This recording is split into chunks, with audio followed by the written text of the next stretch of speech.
Hello বন্ধুরা, চলে এলাম অনেক দিন পরে আবার। আজকে সকালবেলা ছেলে রান্না করলাম, কি আগে দেখিনি। আজকে রান্না করলাম থোড় ভাজা। কালকে অফিস থেকে থোড় নিয়ে এসেছিলো, সেই থোড় ভাজা রান্না করেছি। তারপর একটু শুক্তো রান্না করেছি, আলু, পেঁপে, উচ্ছে, বড়ি দিয়ে, বেগুন দিয়ে একটা শুক্তো রান্না করেছি। তার শুক্তোটা সবাই ভালোবাসে, সেই জন্য শুক্তোটা করেছি। কটা উচ্ছে ছিল। আর করলাম কি যে ইয়ে আলু, লাউয়ের খোসা দিয়ে আলু ভাজলাম। কারণ ওই যে আমাদের জন্য কটা আলু ভাতে দিয়েছি, কিন্তু ওর বাবা আলু ভাতে তো খাবে না, সেই জন্যে ওর বাবার জন্য একটু আলু ভাজলাম। আর তাতে কিছুটা লাউ খোসা ছিল, সেগুলো দিয়ে কুচিয়ে ভাজা করে দিলাম। আর করলাম পেঁপে দিয়ে ডাল করেছি, মুগ ডাল পেঁপে দিয়ে করেছি। মিষ্টিও দিয়েছি একটু, যাতে খেতে ভালো লাগে।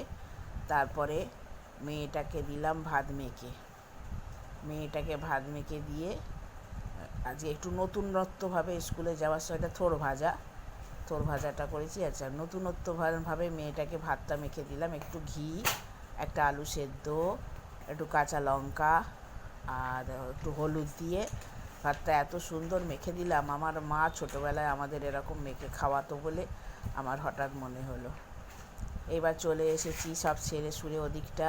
এবার বিছনা গুছোতে হবে। আজকে ছেলে দেরি করে ঘুম থেকে উঠেছে, তাই বিছনা তোলা হয়নি।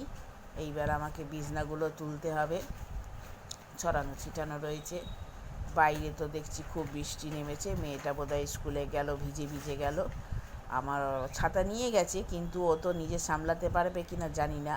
বাস থেকে নেমে আবার অনেকটা হাঁটতে হয়, মনে হয় ভিজে যাবে।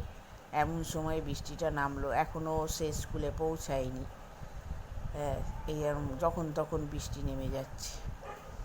তারপরে এই বিছনাপত্র তুলতে ঘরে চলে এলাম। বাইরেটা একটু দেখিয়ে নিলাম তোমাদের।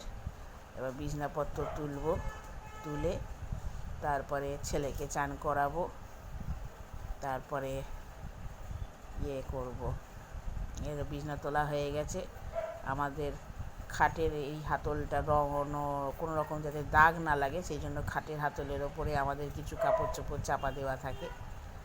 আর ওই মাসি এসে ঘর মুছবে বলে টুলটা ওপরে তুলে রাখা হয়েছে মোটামুটি। এইবার জামা কাপড় যেগুলো ওপর থেকে সকালবেলা নামিয়ে নিয়ে এসেছিলাম, সেইগুলো এখন বসে বসে পাট করব। এগুলো এই চেয়ারে রাখা রয়েছে, কালকে কাচা হয়েছিল।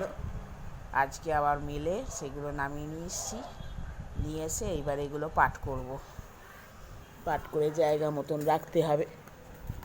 রেগুলার কাজ এগুলো কিছু তো করতে হবে, সংসারের কাজে তো এগুলো ধরার মধ্যে। আজকে আমাদের কাজের মাসি আবার একটা তাল এনে দিয়েছে।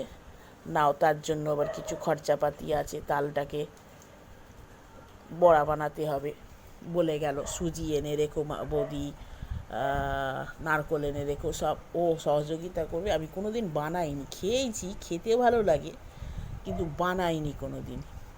এবার ও বলেছে, বৌদি আমি সহযোগিতা করব, তুমি জিনিসপত্রগুলো এনে রেখো। এই বলতে বলতে সব পাট করা হয়ে গেল। এই মেয়ের প্যান্টটা তুলে দেবো হ্যাঙ্গারে করে ঝুলিয়ে, ব্যাস হয়ে যাবে।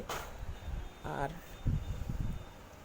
মোটামুটি এই বিছনা তোলা, ঘর গোছানো হয়ে গেল। এবারে ঠিক আছে, আজকের মতন এইটুকুনি।